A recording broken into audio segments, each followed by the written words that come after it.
Today, the teams of the NASCAR Busch Series have a chance to show off in front of the stars of the Winston Cup Series and all of their friends and family. And the field about to roll off the pit lane for the parade and pace laps. Get a look at the starting lineup. Michael Waltrip on the pole, his second pole here at Charlotte. Second pole of 2002. Last year's pole winner, Jeff Burton, is alongside. On the inside of row 2, Jimmy Spencer, who won in Bristol, and Joe Nemechek on the outside. Scott Riggs, Jack Sprague in row number 3, the top 2 qualified Busch Series regulars. 3 Green brothers in today's race. Mark is the fastest one, and his brother Jeff on the outside. Larry Foy, best start here at Charlotte in his Busch Series career. He's in row 5 with Kevin LePage. 6th row, Mike McLaughlin driving for Joe Gibbs. And Hank Parker Jr. finished 7th in this race 1 year ago. Back on the inside of row 7 is Wally Dallenbach in the Dodge. Let me try to talk. Hey, Wally BP, you got me? Got your BP loud and clear. Now, Wally, you know that we watch these starts and we criticize the drivers for lagging back. You got to get a good start, or we're going to talk about you. I ain't going to get a good start, or they're going to flag us because they're coming down hard on everybody for that. Sounds like in a driver's meeting, so we'll be up there. Wally, it's Tony. Hey, just remember, be careful coming down here on this front straightaway. You know how slick it is when you get in the gas here on the start, so be careful, and I'll try not to eat all your snacks today. Okay, I appreciate it. Just leave me a few. All right, pal. Good luck. Thank you. All right, Wally going for his first Busch Series start here at Charlotte. He's made 16 Winston Cup tries here before. Farther on back through the starting lineup, while you look at the rest of the grid, let me tell you that a whopping 6 cars will be dropping to the back of the pack on these pace laps. Jason Keller is going to give up 26th starting spot. Bobby Hamilton Jr. going to give up 16th starting spot, plus Ron Young from 40th and Randy LaJoie from 17th. All of those cars had to change engines. That's in violation of the 1 engine per weekend rule. They'll start at the back. And Mike Wallace, who is scheduled to start 29th, and Jerry Nadeau driving the 54 car this weekend, scheduled to start 18th. They missed the drivers' meeting. And Jerry Nadeau, that 54 car, has a very good race car. There's a long list of drivers who failed to qualify for today's 300-mile event. Long list.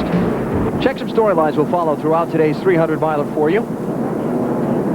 Can someone win from the top? Can they go to the top of the racetrack for that line there? Can they run fast enough to beat someone on the bottom? We'll be watching that because we know Michael Waltrip will be up there.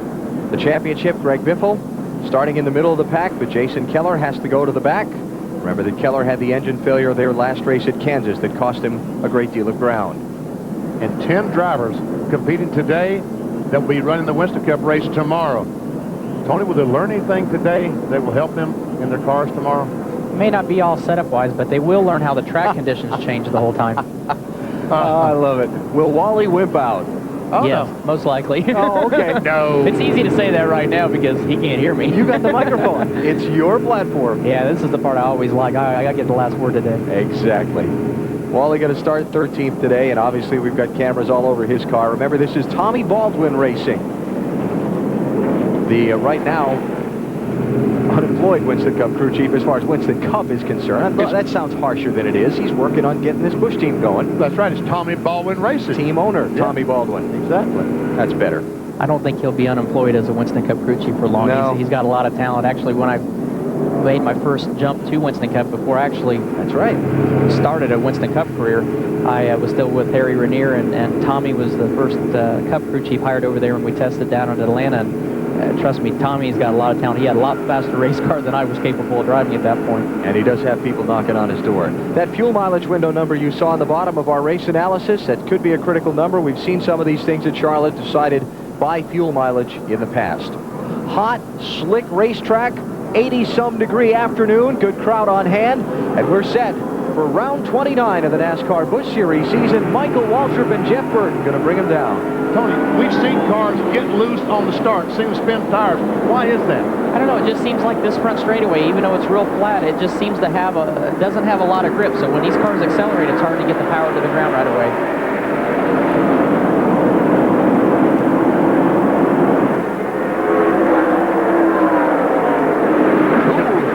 Up the middle, Ron Hornaday. And should I say it? Wally got a terrible start. Michael Waltrip leads. It's Jimmy Spencer inside of Jeff Burton for second. Steve Grissom's going to get the black flag. Passed before the start-finish line. He'll be coming to pit road for a stop-and-go penalty.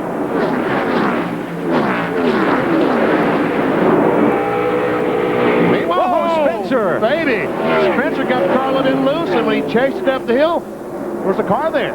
It looked just like his qualifying lap the other night in the Winston Cup Series. It's hard when you run too wide like that. Turns 1 and 2 are very, very fast. Once you get the car down to the bottom of the line, you get right back in the gas hard. But there's just enough bumps there that if you got a car to the right side of you, sometimes it will make you lose. Just looking to see if Jeff gave him any kind of a signal when he went by or anything. The hands all stayed inside the windows. He has to race with him all day today, plus tomorrow, so you probably won't see too much from him. Michael Waltrip leads. That little confrontation in turn 2 allowed Joe Nemechek to slip to second in the 87. Burton's working on him there, followed by Jimmy Spencer and Kevin LePage. It's interesting already to see Jeff Burton. He's already running about 1.5 lanes off the bottom, which early in a run like this, you don't normally see somebody do that, but he's really making it work right now. That is surprising to see Burton up there because normally he keeps his car right down next to the bottom. Looks like Tony Stewart. You've never run high in your life, have you? Not on pavement. I always did on dirt. I never ran the bottom on dirt, but until recently. But it seems like the top here isn't always the fastest way. It seems like in 1 and 2, if you can keep it right, the left side's right on the line, and if you can see the cars that are driving good, the left sides are right on top of that line, right there, just right over the line. Those are cars that really handle them well here. Burton reclaiming second spot. Spencer to third. Nemechek back to fourth. Where's Wally? There he is. 14th spot. He started 13th, so he's hanging right there. Well, he's back to 13th now, so Even. even Steven.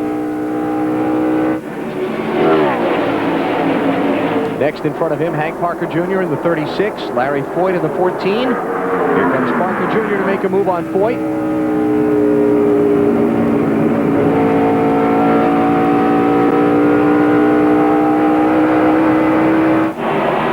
Steve Grissom did come to pit road for his stop-and-go penalty. And while you watch the field steam into one, Brian Vickers has popped onto pit road, an unscheduled stop early for him.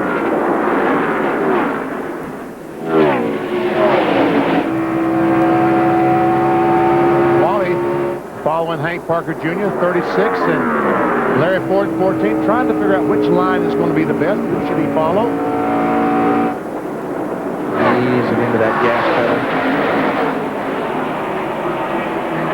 Those two cars kind of hung side by side for the minute. You can tell Wally's faster right now. The hard part is he just doesn't have anywhere to go. I mean, with cars too wide like that this early in the race, there's just no racing room for him to go anywhere else. He just has to be patient until they thin out. And those two cars racing side by side had gotten all the cars behind them jammed up. And that's when accidents happen.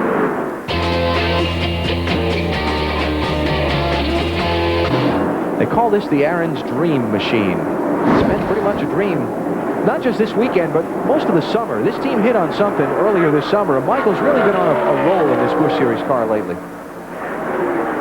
At the Michigan Speedway, the race that he won there, remember, they waited for happy hour to be over in the NASCAR Winston Cup and came in and changed some things that they were using on the NASCAR Winston Cup car. But nevertheless, since that point in time, you're right, they have been very, very strong. Brian Vickers' car, remember I talked about him going to pit road earlier? They've got electrical system problems, and he has been on pit road getting repairs made, has now rejoined the race, 7 laps down. And Scott Wimmer, third place man in the championship, just coasted to pit road a moment ago during that last commercial break. Word we're getting is crankshaft. Marty? Yeah, it is a terminal problem for the third man in points, Alan. They are done for the day. Broken crankshaft in the car. Said he felt a big vibration, and then it just let go. Came to pit road. He was able to turn it over one time, but oil came out underneath the car everywhere onto their pit stall, so they had to take it behind the wall. They are done for the day. Michael Waltrip, Jeff Burton, Jimmy Spencer, Joe Nemechek, the top 4 drivers in this race, all NASCAR Winston Cup drivers with many, many laps of experience here, and the opportunity to practice and tune on their cars this morning before they lined up to go racing. Now here's Bobby Hamilton Jr., one of the Busch Series regulars. He's running back in 25th position now. They had to start at the back because of an engine change, but we talked with Hamilton Jr. earlier this weekend about trying to beat the Winston Cup guys here, and he said he's just hoping to be first in class. in all reality, they should outrun us with all the laps they get.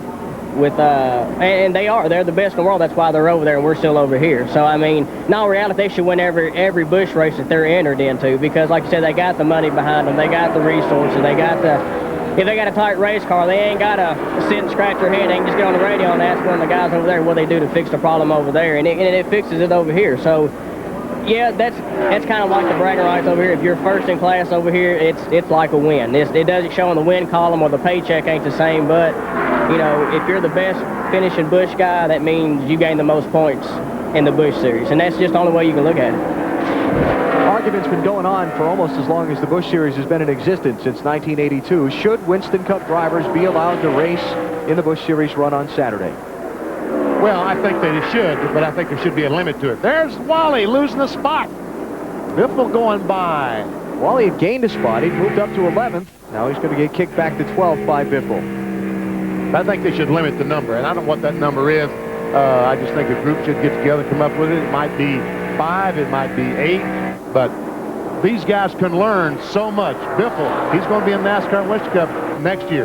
He can learn so much with racing with the likes of Michael Waltrip and Jeff Burton and all those guys. I'll be honest. I mean, I learned so much from Mark Martin and Jeff Burton at Rockingham. That was probably one of my strongest tracks when I ran the Busch Series.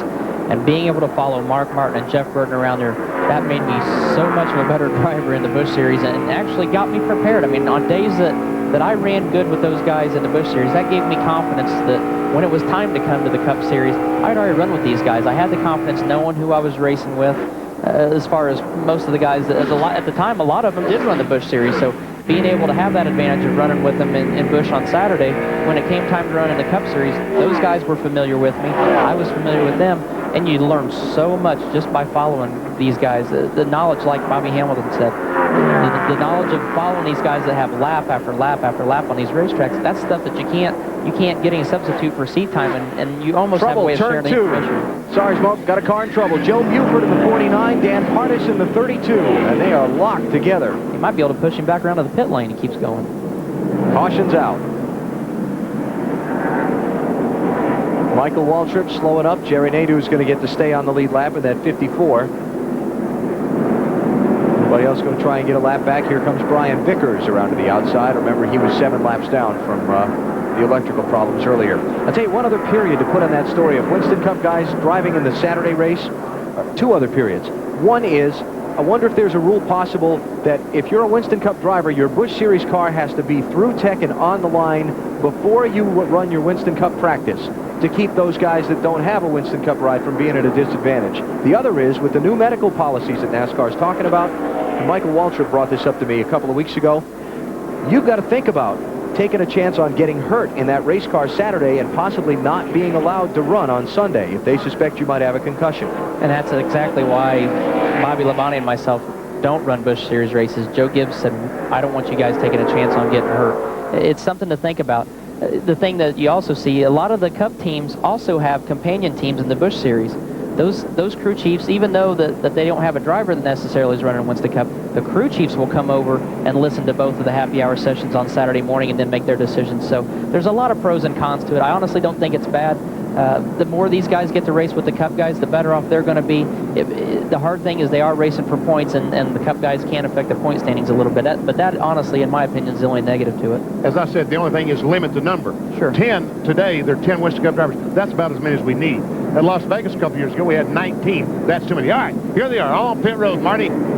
All on pit road, BP. Joe Nemechek comes down in the 4th position. That's also where he started.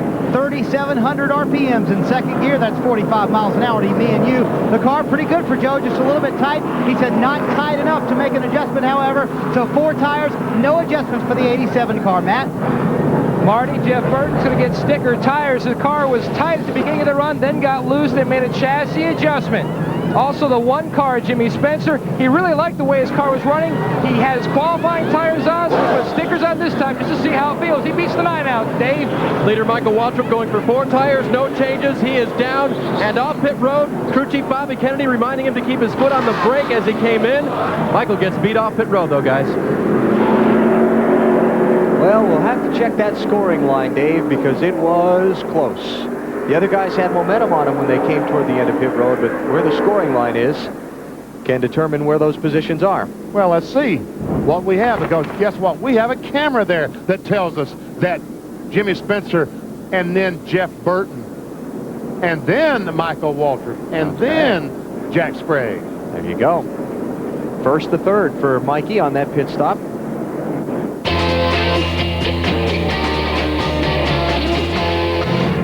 Okay, cars are getting ready along board with Greg Biffle. Spencer, Jeff Burton, Michael Waltrip, Jack Sprague, Joe Nemechek, then Mike McLaughlin up to 6th. Jeff Green, Kevin LePage, Greg Biffle, and Scott Riggs, your top 10. Green flag, green flag.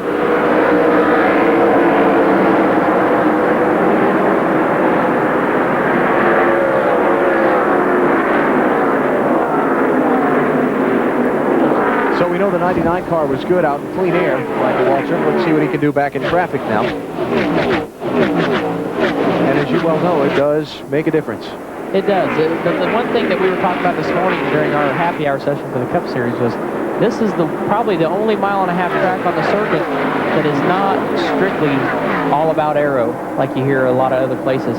This track is aero-dependent like the others, but at the same time, a lot of emphasis is on the mechanical balance of the car.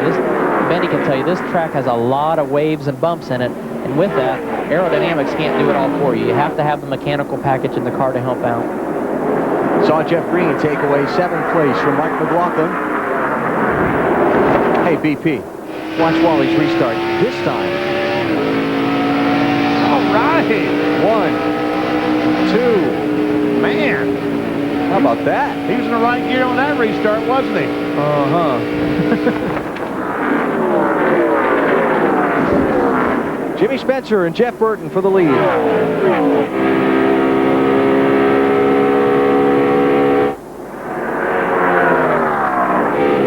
There goes Burton on the outside. Wow, look at him just run in there. He hauled it off really hard in there.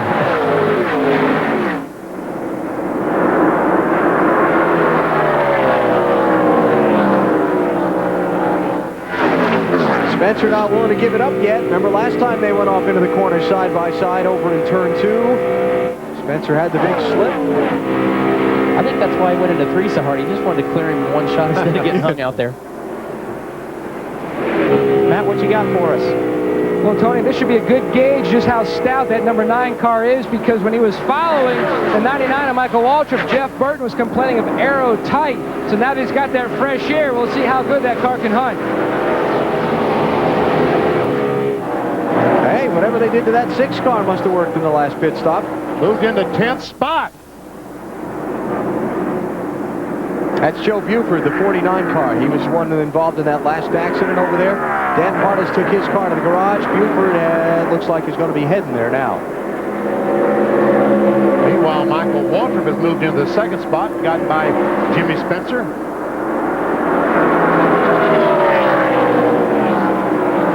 Now this will be the real indication. We'll see how long it takes Mikey, if he can run down that 9 car. This will be a really good point in the race to see who's really showing a lot of strength right now. Greg Biffle in the 60 running 9th. Wally right behind him in 10th. Now, Wally, be careful. That's the points leader there. Don't be running into Biffle. No, careful. Attaboy. Look past me if you can.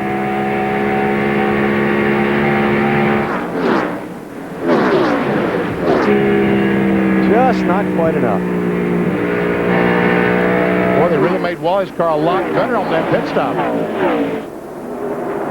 Here's Scott Riggs just behind Wally in the yellow 10.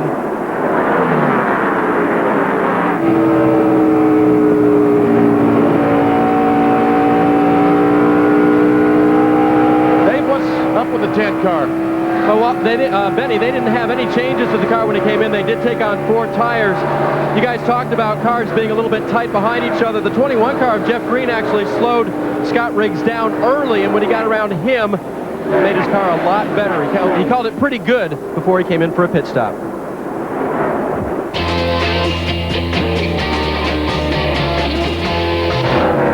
Jeff Burton is out in front of Michael Waltrip by that margin. A lap car in between the two of them. That's little bit better than half a second. Michael's been able to close in some in lap traffic. Well, that's right, because before you said that Michael Waltrip was like 3 seconds behind, and now it's just all less than a second.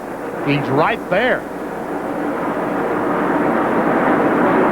Looking farther back, Jeff Green in third, coming through there. Red car with the big white stripe across the hood.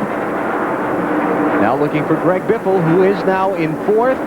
Jack Sprague in fifth. Wally's lost a couple of spots during that commercial break. We saw him brush the wall just a moment ago of turn 4, and I believe he did it the same thing again. Is that the first replay or the second one? That's identical. That's the new one, I think. That's an identical deal. Wally and Greg Biffle ran side by side for about 6 or 7 laps, and monitoring Greg Biffle's radio, he had a little bit of a testy comment about Wally holding him up, in his opinion. It gets kind of frustrating sometimes. I mean, when you know you've got a faster car and it's still early in the race like this, a lot of times in the Cup Series, most of those guys have raced with each other long enough and realize it's such a long race. You just let the guy go and fall in line, wait till your next pit stop, give yourself an opportunity to make a change, and then go race the guy later and hope that he has the same courtesy for you. But I think in Wally's defense here, I mean, this is the first time he's run that good in such a long time, and he's running so hard today. You know, obviously by hitting the wall twice, he's giving it everything he has every lap right now. It's hard when you have a fast car to want to let a guy go ahead and pass you, but you know, at the same time, you just got to use your head, and you know, while they're running side by side, they're letting the leaders pull away because they're holding each other up, and at the same time, they're letting the guys behind them catch up. So you just got to play it smart and use a little strategy when racing other cars around there. Matt? Well, Benny, like any driver typical in the situation of Greg Biffle, he was verbally displaying his dissatisfaction with the performance of Wally Dallenbach when he's in front trying to get around Wally to his crew chief Randy Goss. And Goss said, look, settle down. We've got a long way to go here. And also we're keeping the bigger picture in the back of our mind. But they did ask their spotter to go down and talk to Wally's spotter to show some consideration. They felt like they were faster than Wally. And then about after another 2 or 3 laps, Jack Roush got on the radio and strongly suggested that their spotter go down and talk to Wally's spotter. So I think message was delivered and received. I got you. Well, maybe it wasn't just the lap traffic that was allowing Michael Waltrip to catch Jeff Burton, because he's just taking the lead from him. Yes, he has. And let's see. Michael has been running that extremely high line. I know that's a shock to all you normal fans that watch these, because Michael Waltrip is going to be the first guy to use that high line, but he's been using it, and it's been very effective for him. Even Jeff Burton has moved off the bottom of the racetrack to go up there. That is Mikey's world up there. It is. Michael Waltrip owns every bit of real estate at every racetrack, from the middle of the track to the top of the wall. That's just where that's his domain. That's where he runs the best. And you know, with the Busch Series cars, they don't have the same horsepower as a Winston Cup car, and momentum is such a big deal that a lot of times he's able to get a big run and keep that momentum up there, and it really works out well for him.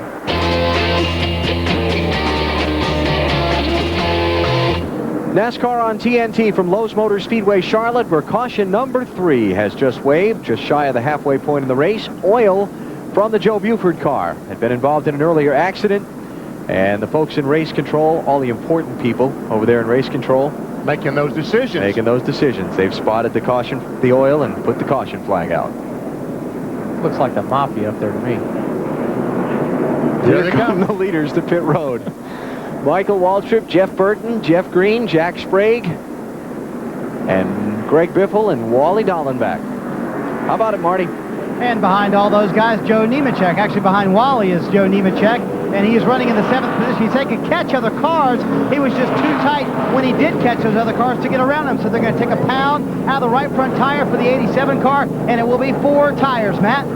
The Jeff Green car had gotten a lot better, although it started out loose. They're going to make an air pressure adjustment and a wedge adjustment. Also, the 9 car of Jeff Burton, his car had a 3-second lead, and he gave it up because it was too tight in the center, Dave. Scott Riggs got on the brakes, but his car would not stop. He ran into the back end of Michael Waltrip, upset this pit stop for just a minute. They changed 4 tires. I don't believe anybody was injured in the incident, but they pushed the 10 car back, and then Scott's crew went to work. An anxious moment here on pit lane. Michael has gone off of pit road, but he did not hold the lead. Looks like Jeff Green, the 21 car, is going to be the leader. Jeff Burton in 2nd spot.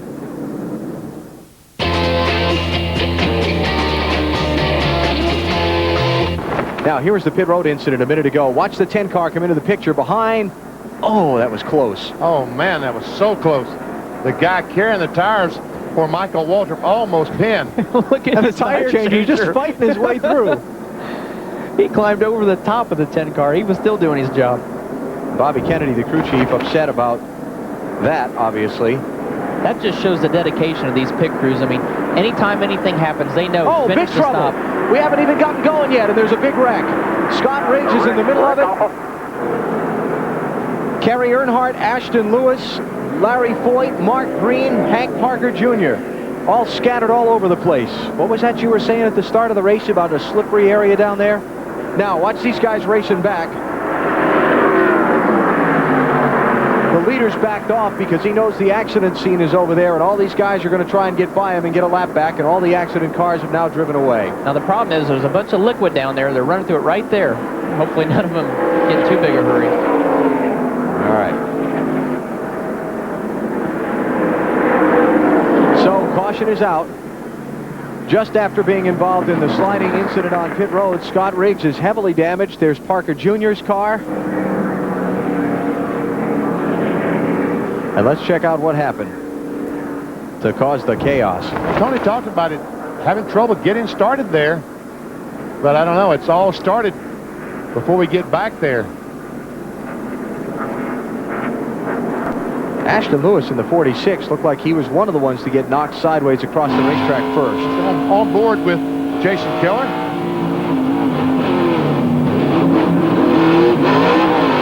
He gets knocked sideways by the car directly in front of Jason Keller.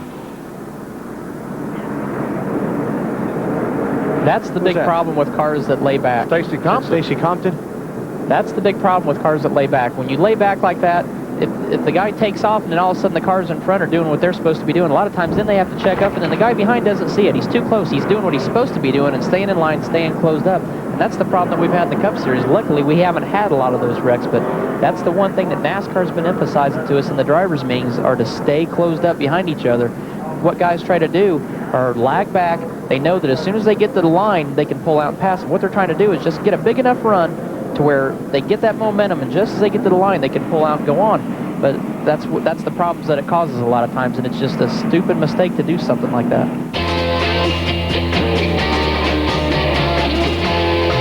Pretty big list of those cars damaged in this accident. About 9 of them. Stacy Compton, I don't think, had a lot of damage to his car. Biffle running in third. Keller running pretty deep in the field in 19th place. May still wrestle a good finish out of this thing yet, but with only 6 races to go, including this one, he needs to be finishing in front of Biffle, not behind him. A lot better than he was. He was back around 30th for a long, long time, so he has moved forward about 10 spots. All right, here we go. Kevin LePage, the lap car to the inside of leader Jeff Green. 95 laps to go as we take it back up to full speed.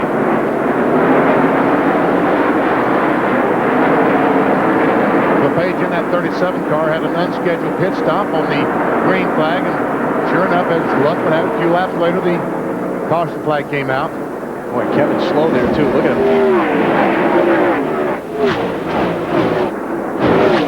Struggling with that car. That's Stanton Barrett in the 91 who was trying to decide whether to make it 3 wide or not. Smartly, he didn't. Little outside move for Jeff Burton. Takes the lead. Now we'll see if Biffle's car, remember the 60 car was not very good on the early part of the green flag run. We'll see if it's any better this time.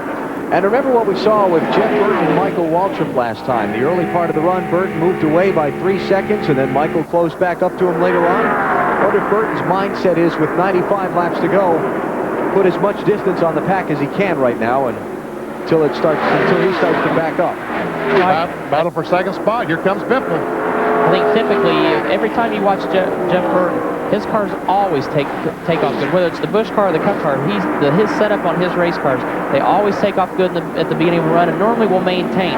But he's very, very strong in the beginning. I don't think he's sitting there thinking try to put as much distance, because the harder he runs that car, the harder he's asking the tires, the more wear he's going to put on it. If you get a caution flag, then you've given up that whole advantage, and you've overworked your tires where some of these other guys might have to be a little more patient with him. So I think Jeff's pretty smart. He's not going to overdrive that car any harder than he has to, but he wants to get away early just to get to clean air, be able to run his pace, run his line, and then sit there and get a comfortable lead and take care of it the rest of the way. And he told you about Greg Biffle taking second from Jeff Green. Where's Wally? He would be in 8th place, racing Jimmy Spencer in the 1 and Mike McLaughlin in the 18. Now, same thing for Wally's car. He was really good in the early part of that last run. And McLaughlin in the 18 car, the MBNA car, this guy's racing for his future in the business because he's been released as the driver of the 18 car. He's looking for work. And the best thing he can put on his resume is a good run at the Lowe's Motor Speedway.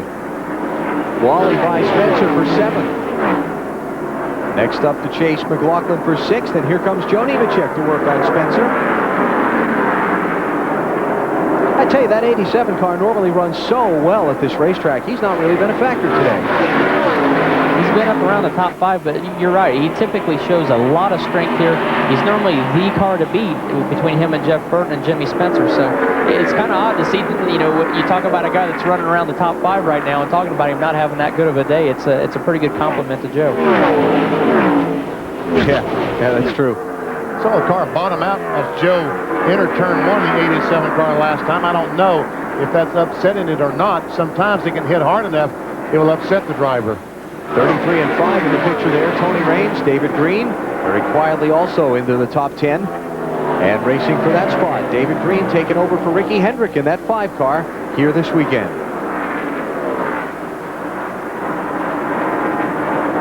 I tell you, Raines in that 33 has been really, really solid late, BP. He's had 6 top 10 finishes in the last 9 races for that car. Yes, he has been very good. Bobby Hamilton Jr., the 25 car, right behind these guys. Had to start at the rear of the field, had an engine change this morning. You know, Benny, we were talking about David Green taking over for Ricky Hendrick. The press release that was issued the other day in announcing Ricky Hendrick stepping out of that car talked about lingering effects of the shoulder injury he suffered in a crash at Las Vegas in early March.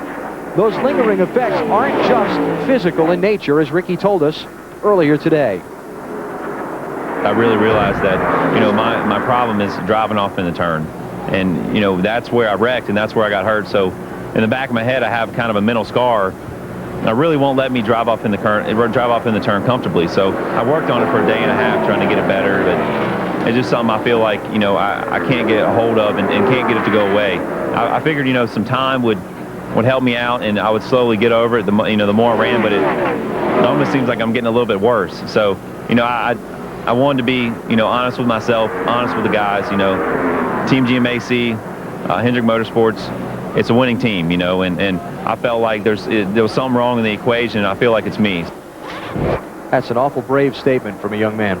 Very much so. I mean, to sit there and say that, you know, it takes a bigger man to say something like that than to sit there and try to go out there and be uncomfortable in the race car, put your fellow competitors in danger at the same time. So, you know, I applaud Ricky. I've seen him out away from the racetrack a lot, and he's a really neat guy, a fun guy to hang out with, and, you know, I think he'll be involved in this sport in a different aspect as a driver, but I can promise you he will most likely stay involved for quite some time. Greg Biffle, this could be a team situation to give him 5 bonus points, and then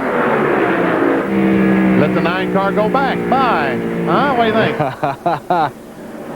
All right, one in the BP column there. Worked to perfection, didn't it? Yeah. It's nice to have a teammate. New to NASCAR, you get 5 bonus points toward the championship when you lead a lap. That was the first lap Greg Biffle had led today, and even if he doesn't lead another one, he's gotten 5 more points than Jason Keller's gotten. Jack Sprague, the 24 car, all of a sudden is going backwards. Dave, what's going on? BP, they know they've dropped the cylinder. Crew Chief Dennis Connors said, I hear it, and no matter what you switch in there, it's not going to fix it. Jack said, I know. This is the best car we've ever had here. I hate that this happened. And Dennis said, you know what? Maybe it'll be this good in Atlanta, too. Similar car, maybe similar setup. Uh-oh, we're starting to see that blue smoke out of that 24 car, which means it's not long. The bad thing is problems just don't normally fix themselves in a motor, so just ride it out and you hope for the best. That's tough. Jack Sprague 4th, in the championship standings coming into the race, too. So it could hurt him there, too. Mike McLaughlin is not all that far behind him for that number 4 spot.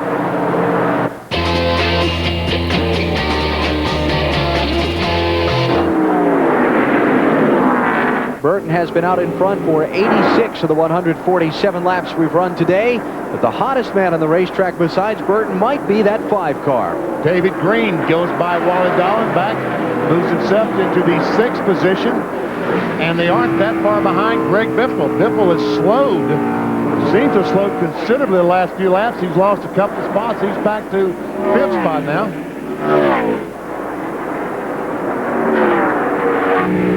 Matt, Biffle hadn't said anything about the engine, anything more like that, just the vision? He spoke about the vision, looking through the windshield. You can see it again, how dirty it is, but he's also complaining about the 12 car of Kerry Earnhardt again, and also his team and his crew chief there, Randy Goss, told him that they are here in the 21 is complaining the same thing, but you can see how tough it is to look through that windshield. And Tony, you've got tear-offs on your Winston Cup car, but Benny, what you guys used to do to clean that windshield? Big old brush and a bucket of water? Bucket of water and a brush, because we use glass, and they would hit with sand and what have you, sandblast the windshield, and we didn't have tear-off. So vision was a huge problem back 25 years ago. That was probably a common windshield, what you're looking through right there. there. Yeah, it was.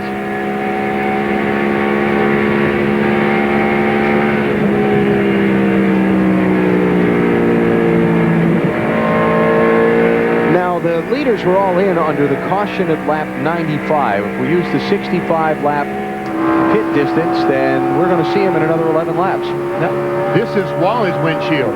Folks, look at that and what he can see, and just think back a few seconds ago what Greg Biffle could see. All right, let's go back to Biffle's windshield. Looks like the TV's out of focus. Yeah. And that's not fun, especially at a place like this where you run so fast. And like Benny mentioned earlier, you watch the leaders that are running right up by the wall. It is so hard to gauge how close you are, because that white wall, even though you know it's there, it's just hard to tell exactly how far you are away from it. Well, some of the crew chiefs have complained to race officials about liquid or whatever that might be causing some of these windshield problems, but the officials can't spot anything on the racetrack, and we stay under green. So you can see the difference in the two cars.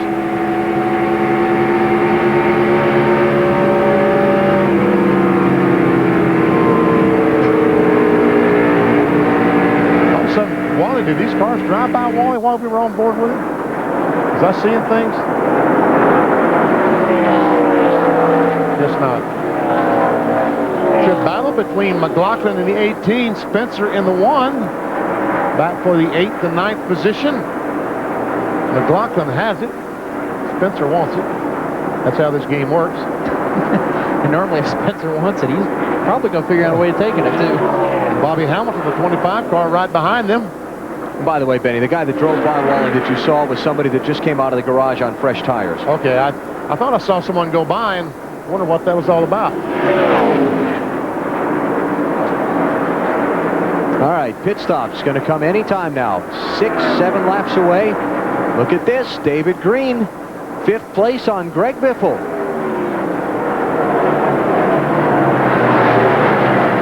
Great drive for David. It's a terrific drive. I talked to David yesterday morning, standing in the rain here in the garage area, and he talked about the fact that he needed to knock some rust off.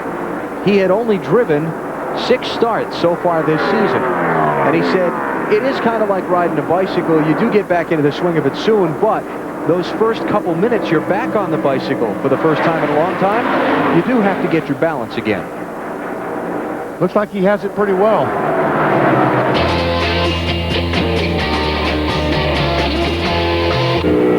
Laps to go. Jeff Burton coming up on the back of the championship leader, Greg Biffle, to put him a lap down, and Wally. As Biffle gets by Wally, picks up a spot, 5 points, but Burton also gets by.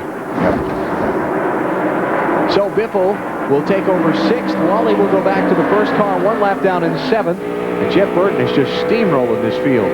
Oh yeah, Biffle's going to be right there with him. There's another car a lap down in just a lap or so. Keep in mind, though, they're teammates. with the lead that he has right now, he may just sit there and ride for a while in case the caution does come out. Make sure he keeps his teammate on the lead lap and give him an opportunity to gain even more points when they go back to the green. What do you think, Matt? Well, Benny, Tony's exactly right. And what Greg Biffle is hoping for is a caution. His car has gone terribly loose. He said he doesn't understand what happened on this set of tires. He is the last car in the lead lap, and if he can stay there, and if we get a caution, they are going to pit for fresh tires. Boy, remember the May race here for the NASCAR Busch Series in Charlotte? Greg Biffle did just that. He pitted and restarted 7th place with 4 laps to go. Got to 2nd, and he was all over Jeff Green's back bumper when they came off turn 4 for the checkered flag and almost got him at the line. But he did go a lap down. Burton goes by. The ironic thing about Greg Biffle, he did that in May. The next race at Dover with, I don't know, 15 laps or so to go, he didn't pit. Stayed on the racetrack, just the opposite, and won that race. Biffle got really, really loose with Jeff Burton right behind him off of 2. It's probably the best thing to do is let him go, knowing that if he does get the caution, most likely Jeff's going to slow down, let him get back around and get his lap back. Storylines we talked about at the top of the race. Can someone win from the top? Well, we've had a couple of cars up there. Michael Waltrip has been at the top of 3 and 4, so has Jeff Green. But the guy that's run the bottom of the racetrack, Jeff Burton, is the leader. So, no. He's been up there a little bit, Burton has, but predominantly, you're right, he's been down on the line. And Biffle, as it stands right now, another huge gain in the championship battle for the NASCAR Busch Series this year. Winston Cup guys are going to dominate the day today, right now holding down the top 4 spots. And will Wally wimp out? Nope. No, he's going to make it to the end. We'll make it in and a good finish. Still up on top of the wheel there.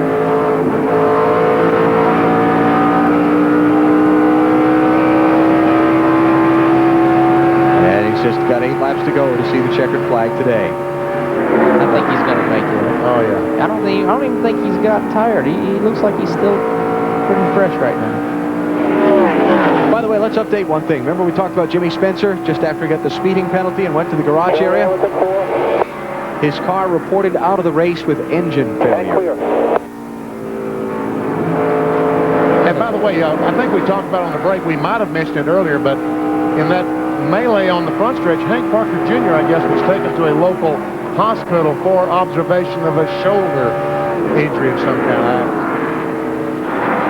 Yeah, it said he was complaining of some pain in his shoulder, so they transported him to a local hospital to have a further look. All Jeff Burton today, BP. 123 of the 193 laps we've run so far. He's been out in front.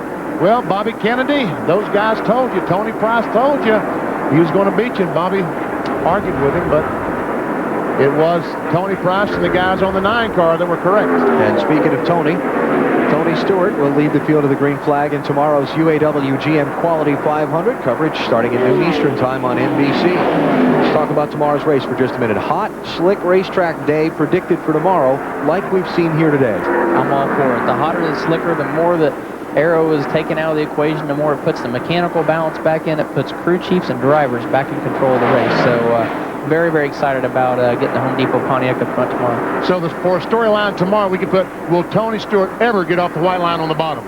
And the answer would be? If I have to run 2 laps up there somewhere during the day just to say I was up there to make you happy, yeah, you're going to do I'll try to call in early and let you know. But to be honest, last time I was here, I got up on top for a little bit. I didn't stay up there religiously. I'm one of those guys that if I can figure out how to stay down and keep my car down there and keep working on it that way, it seems like when everybody else starts sliding up, I can drive under them. So I'm going to try to stay on the bottom, but I'll run up there a couple for you tomorrow. Burton's done a pretty good job on the bottom today. Burton's been good everywhere today. Yeah, of course he's been from the bottom all the way to the top, so he's had a great race car all day. Final thought. Oh, go ahead, Ben. I just said start, so he's about to put a lap on Jeff Green, who's in the 4th position. Wow. Final thought on tomorrow from you, Tony, championship-wise.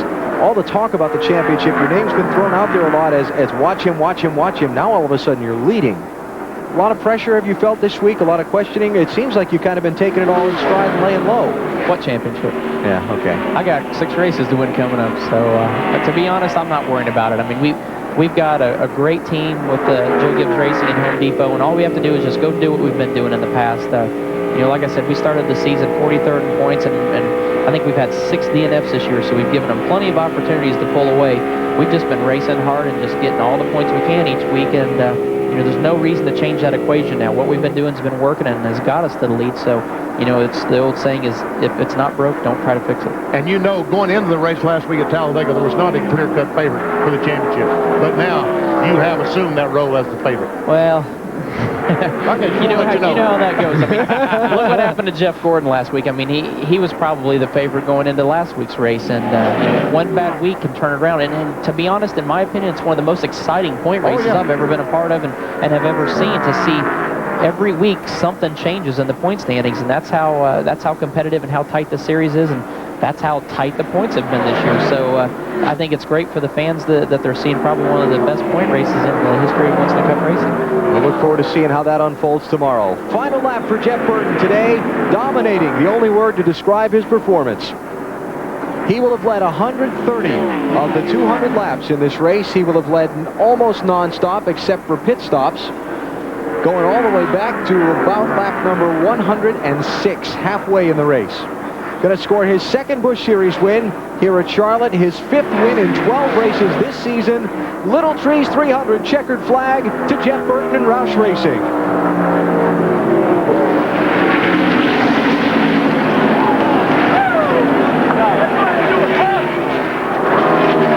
McLaughlin edges Hamilton Jr. for 8th place at the line.